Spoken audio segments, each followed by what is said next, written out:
Hi, my Geminis. I am Maggie, Elemental Empress, here to do your reading from March the 24th until March the 26th of 2018, roughly the weekend.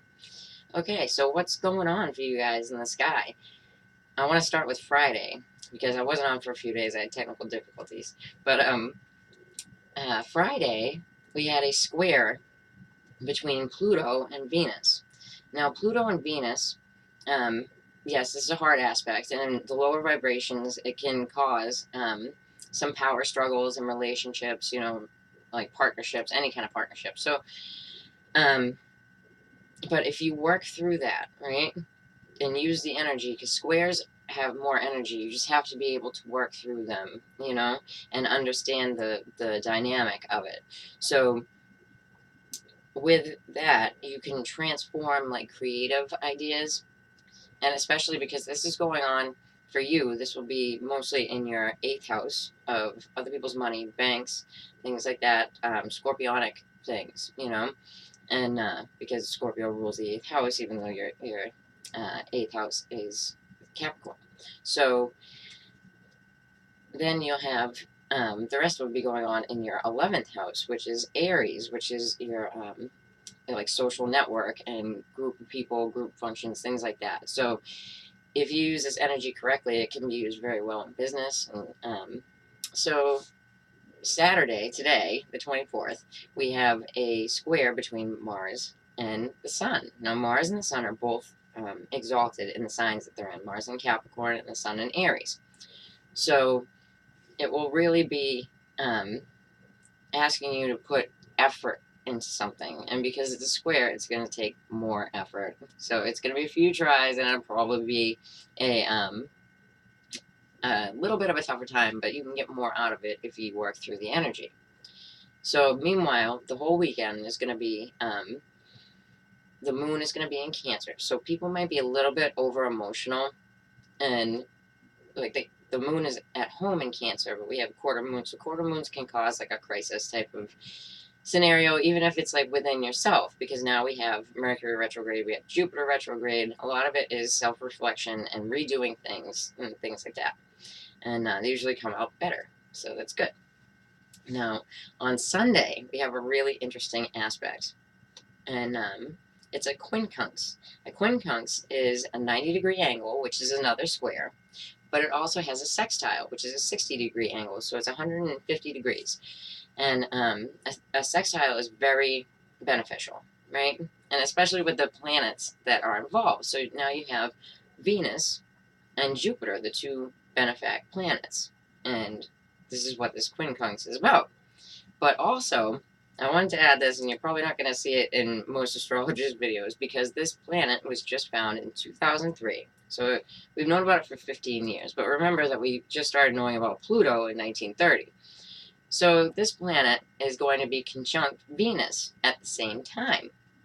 Now, the reason that I know about this is because I have someone in my life that's been there my entire life, and I've seen how this plays out. This planet Eris that is conjunct with Venus is it's an outer planet. It's a dwarf planet, and she's in mythology. She is the mother of discord and lawlessness. So yeah, she can be a little bit tricky, but if you use this energy, she is the sister of Mars as well. So it's like, picture the archetype female warrior. So this is like moving forward on creative endeavors. It can help you can help liberate your creativity, right? And help you move forwards, especially in business. So, and with that Jupiter aspect to it, it's going to be good. So if you work through this, and you're doing the inner work because of the Mercury retrograde and the Jupiter retrograde, then it can really shine in your life. So it's a really good thing, and it's going to be aspecting us for a few days. So that's good. And then we have later on this week, Venus is going to be aspecting Uranus, which is really good for change, like positive change. So let's check out your cards.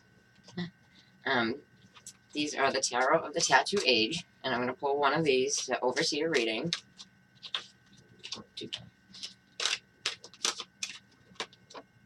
Oh, nice. So you got a little fat Buddha, the Nine of Cups. So that's the wish card. Very nice. Very nice, my Geminis. Okay, so what one? I'm going to do the Tarot of Dreams by Cairo Marchetti. They're really beautiful. Just doing all different ones for everybody. I don't know, maybe we'll do the same, I'm not sure. Okay.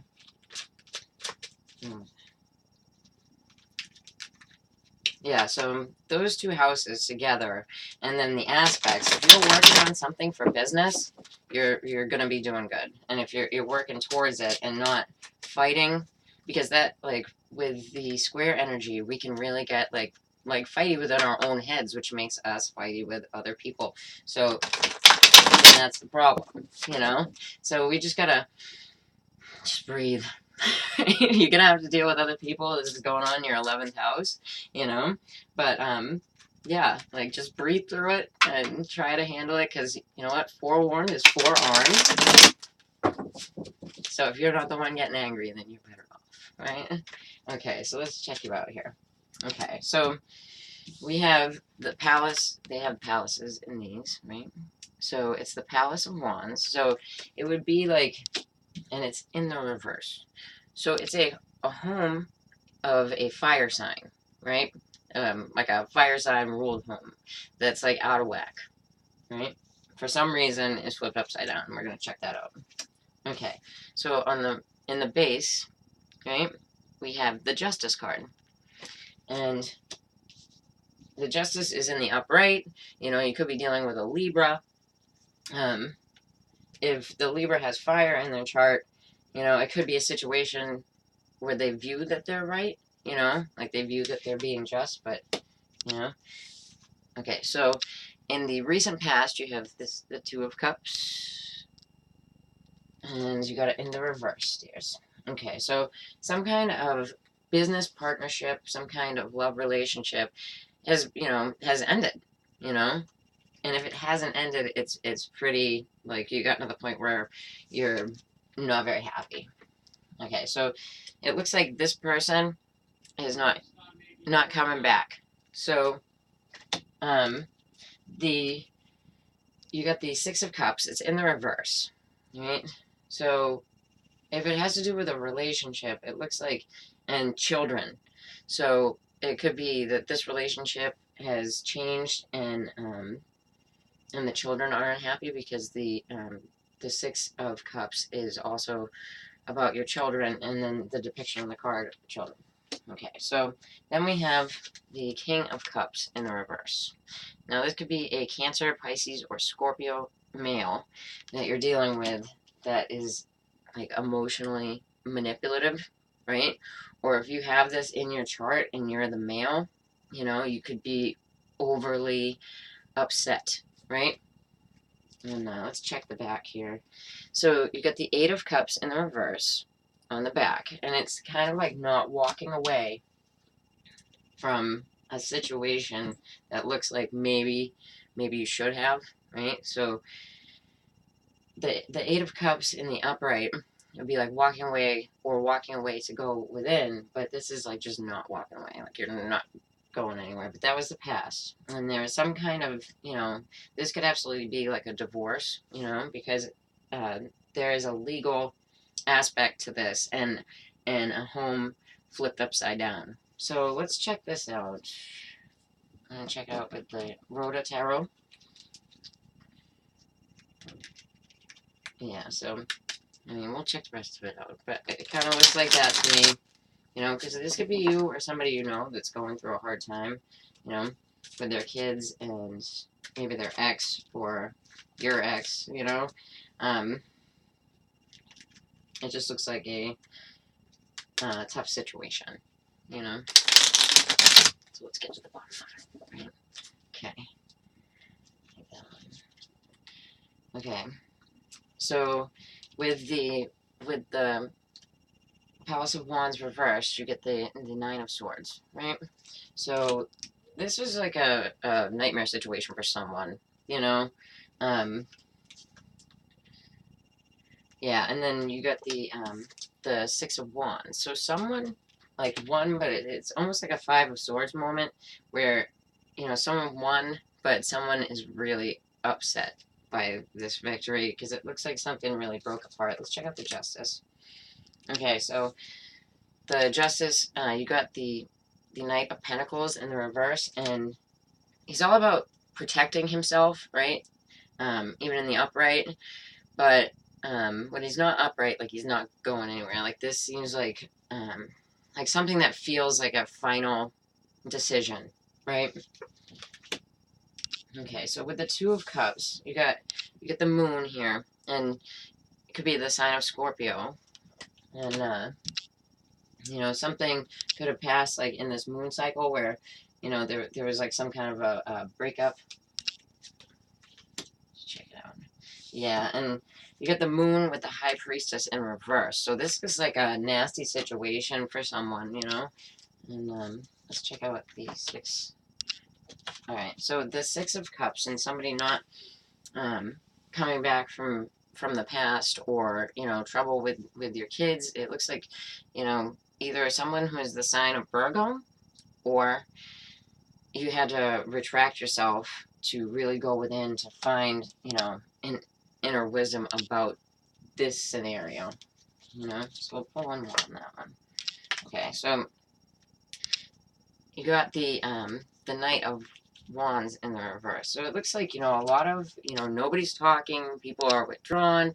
It's a situation where, like, there was some kind of legal judgment, and that it looks like a hard to budge judgment for some reason. Like, there was a lot of manipulation with the High Priestess reversed and the Moon. Definitely a lot of lies and whatnot. So yeah, with the King of Cups in the reverse, right? So you got the Hierophant, which is the sign of Taurus, and this could also be, like you were married to this person. The Hierophant can be, especially with the King of Cups reversed, if you're dealing with the King of Cups reversed, right? If you're dealing with a Cancer, Pisces, or Scorpio, and they're reversed, and you got the Hierophant, they could be like a narcissistic kind of. Yeah, so you got the Three of Swords, but it's in the reverse. So the Three of Swords in the reverse is like coming out of heartbreak, and there could have been like a third party situation where, I mean, it's over now because it's in the reverse, but something that was definitely scarring. Let's check out. Yeah, so you get the Page of Swords in reverse. So this person could absolutely be, or if you're that person and you're just feeling down because you're in that situation, right? It could just be like almost driving you nuts because you got the Page of Swords in reverse, and that speaks to us about like our inner mentality, right? And like almost like thinking about the situation until it drives you kind of crazy. So you get the Ten of Swords in reverse.